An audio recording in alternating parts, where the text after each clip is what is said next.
Hello, and welcome to Owning It, the podcast that celebrates the inspiring choices made by women who refuse to simply follow the crowd and chose the road less traveled. I'm your host, Sandhya Thukaram, and in each episode, we'll have real conversations with these incredible women who choose to carve their own path because following just isn't an option. They may not be making headlines, but every one of them is a role model.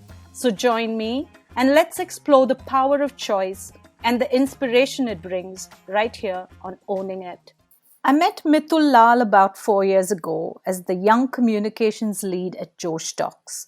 Over the years, I've been impressed with her evolution into a young leader. Her journey to greater confidence, deeper insights, and understanding of youth across the country is all about owning it. Mitul, thank you for joining me on Owning It. I know you've been a little reluctant. You're way more shy a person than I am, even if you're more photo friendly.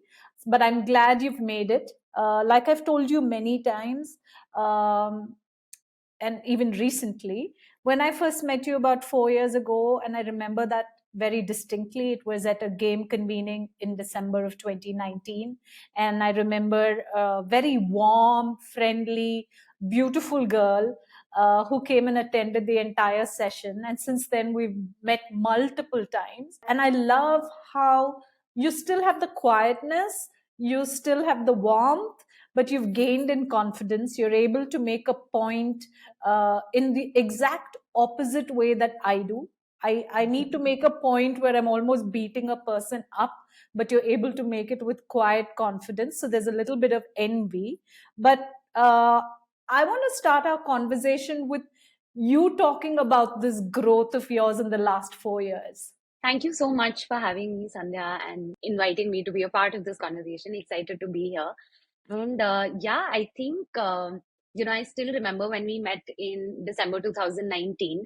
I think I was going through a bit of a turbulent time because I just joined a new organization. I was trying to figure out my place in it. It was also my first time taking on a role as a manager. So I wasn't just responsible for my own work, but for other people and their work. So that felt slightly overwhelming. But I just sort of, let things take some time. And eventually I did figure out my role in the team. I figured out a way that worked, um, you know, a way to manage my team and sort of make that work too. And I think eventually things became easier for sure.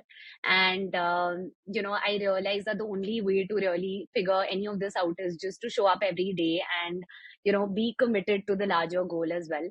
And, yeah, I think since then things have changed a lot. So transitioning from being an individual contributor to a manager to being a part of the leadership team, it definitely wasn't a smooth transition, but I think it's sort of like climbing a mountain. The view kept like getting better. It keeps getting better even today, but there's also a lot of added responsibility.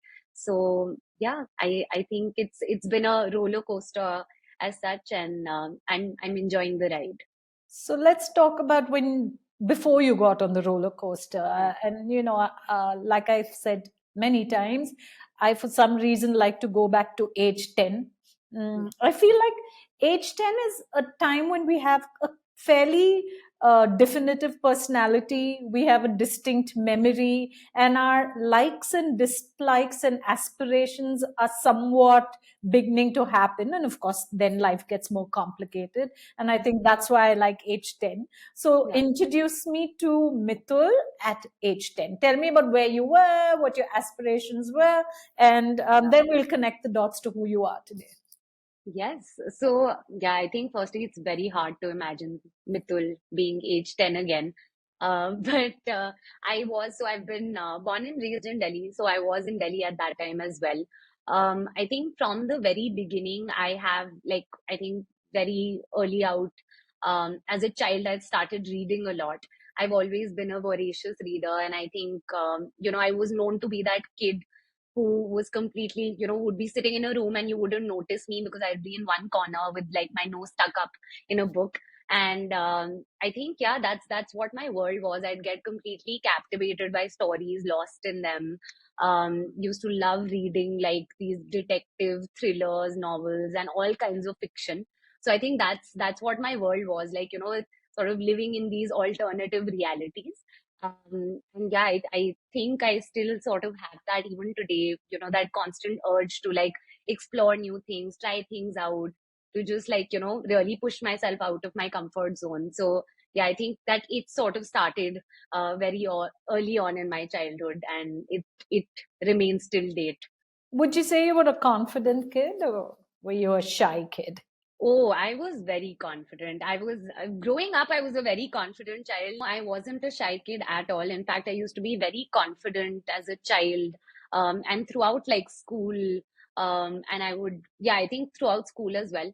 And then life happened. I think I went to a all girls college, which was extremely competitive. And, I've always been this kid who was very hard on myself as well. So, and especially again, women entering the workforce, I think there's just a lot of pressure.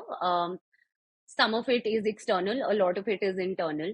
So I think somewhere along the way, those self-critical sort of moments started popping up a lot more often. But no, that definitely didn't exist in a 10-year-old Mitul. And I really keep thinking that I need to get that confidence back, and I need to get that energy and just carefree attitude back. And that's what 27-year-old Mitul is trying to do. Yeah. I see you getting there. I think you'll be Yeah. 10-year-old Mitul with a lot more wisdom very soon. But I want to stay with 10-year-old Mitul. If I met her and said, like all aunties say, what do you want to do when you grow up? What would Mitul have answered? I think, yeah, I used to love stories, and when I wasn't reading stories, I was writing them. So I would say that I always wanted to, become a writer. I think at some point I was veering more towards journalism and media. And I want to say that I didn't land very far off from what I dreamt as a 10-year-old. So Yeah. yeah, So hold that thought because it yeah, connects to my next question. yeah. Uh, was your entry to Josh Talks intentional and connected to this aspiration at 10? I don't know, yes and no. So I stumbled upon Joe Stocks by chance, but I decided to stay on for much longer than intended by choice. So, yes, I think there's definitely, as Josh, right? There is that power of storytelling, and, just learning about so many different individuals, their stories, and just the incredible journeys that they've had. But I think when I initially interacted with Supriya and Shobit, and this is early 2015, Josh Talks was just shaping up. I was very lucky to be a part of the very first event that we did in Gurgaon back in 2015. So I think, yeah, Supriyan Chauvet's energy and their vision was infectious. And that's why I decided that, okay, this 2 month long volunteering slash internship period, I wanted to extend that. And then I ended up staying for almost a year. And of course, then later rejoining full time, which was, it's been almost 4 years since then. What did you do in between internship and I Yeah. don't think I I've ever completed asked you college. that. I completed college. Okay, I went to a very strict college, so I had to be in class from 8 a.m. to like 3 p.m. every day.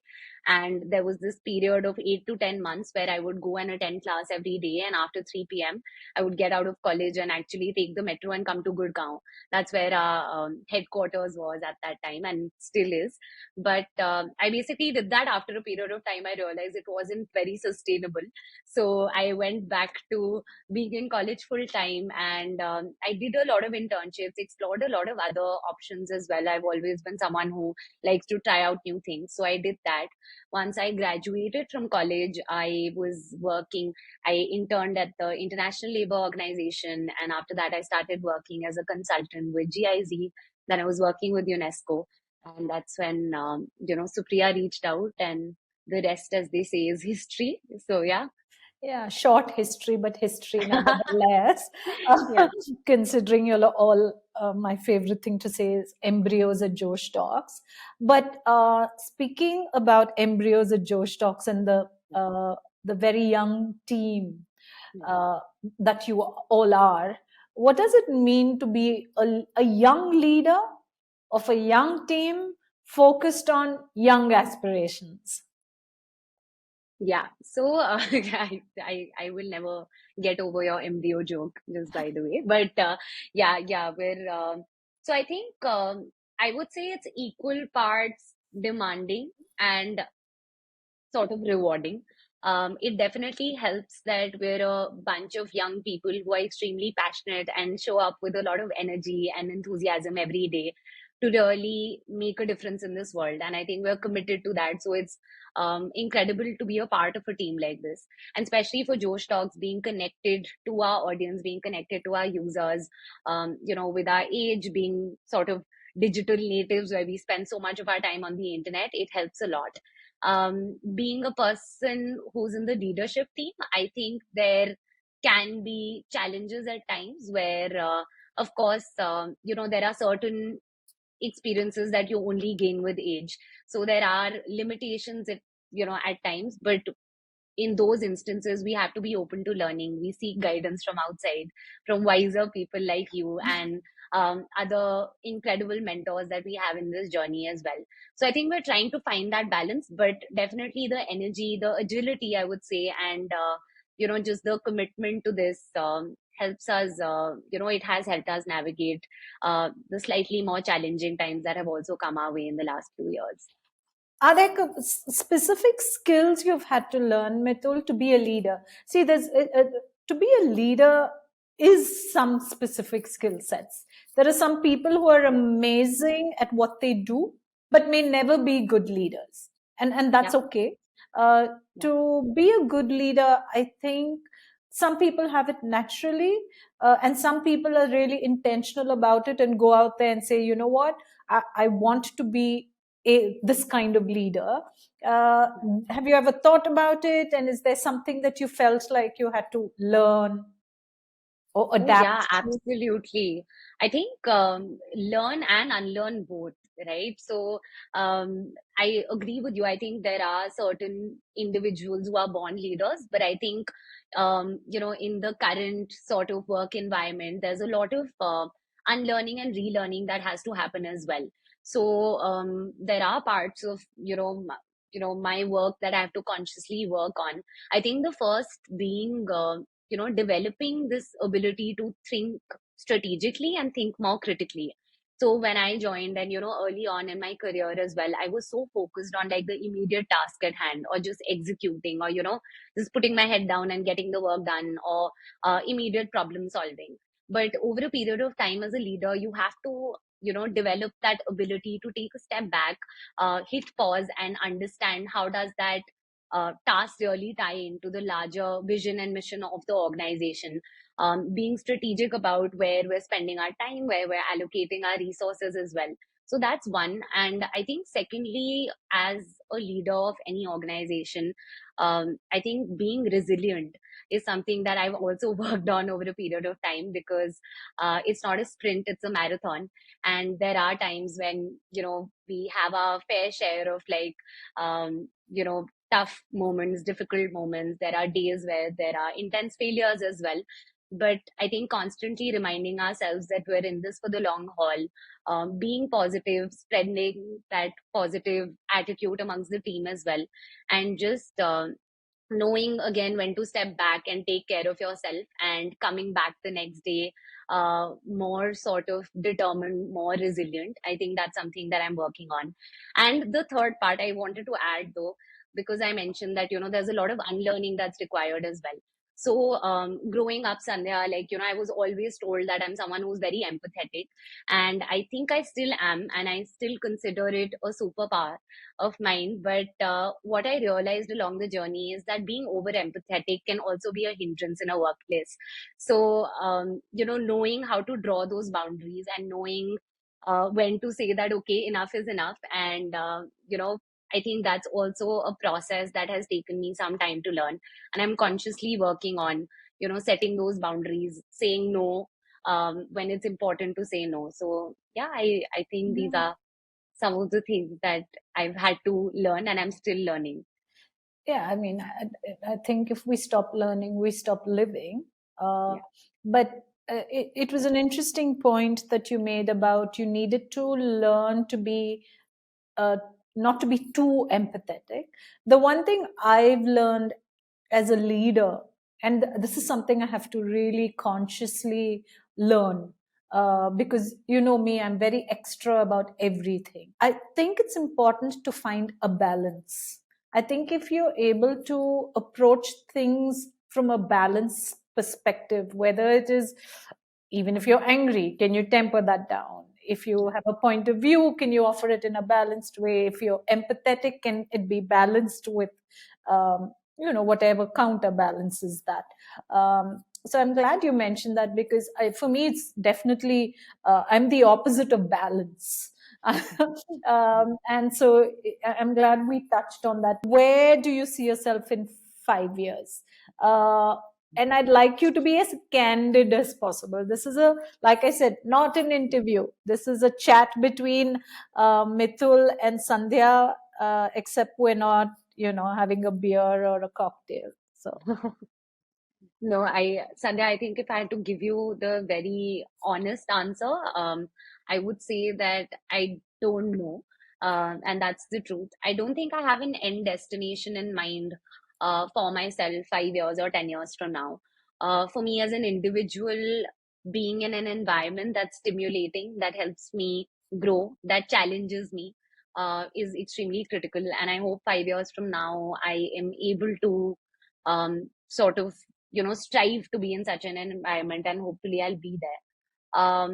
Another personal goal I would say is for me to, in the next 5 years, build my own voice and a platform where I can shine a light on other people's stories as well. Get more women in the workforce, get more women to occupy positions of power, because that's something that I feel very strongly about. I feel like um, even in today's day and age, we simply don't have enough role models to look up to, who are not just who are not just in positions of leadership, but who are also accessible. And that's why I think I enjoy our conversation so much, because as much as we choose to joke about how you have no filter at times, but it's also very real and authentic and accessible. That's why it's always inspiring for me to have that conversation with you, because it doesn't feel like it's inaccessible or it's something that can't be a part of my future. So I think that's something that I hope to work on a lot more actively in the next few years. Yeah. I loved what you said. It could have almost been a plug for this podcast, Yeah. because that's what I communicated to you when I said, there are 100 podcasts. Why one more? Yeah. But like you, I believe there are just so many of us who are not necessarily, out there and celebrities, but we're choosing to go down our own path, make the mistakes, arrive somewhere, and and if we can tell those stories more, I have no doubt that it'll inspire many more people, especially women, to go out there and just make a choice. I think it boils down to me, actually, power, if you ask me, or a platform is about making a choice.